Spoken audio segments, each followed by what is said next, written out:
Microsoft વર્ડની અંદર margin જે છે એ માર્જિન કસ્ટમાઇઝ તમે તમારી રીતે રાખવું હોય તો કેવી રીતે રાખી શકો? તો એના માટે સૌથી પહેલાં આપણે લેઆઉટમાં જશું.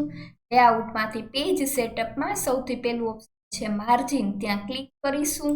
ત્યાં ક્લિક કર્યા પછી લાસ્ટ ઓપ્શન છે કસ્ટમાઇઝ માર્જિન, ત્યાં ક્લિક કરશો એટલે તમને આવું પેજ સેટઅપનું એક મેનુ જોવા મળશે. આ મેનુની અંદર પહેલું ઓપ્શન છે માર્જિન.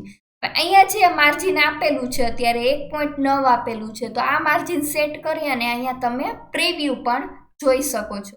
તો અત્યારે હું 0 માર્જિન આપું, 0.0 ટોપમાં અને બોટમમાં પણ 0.0 આપું.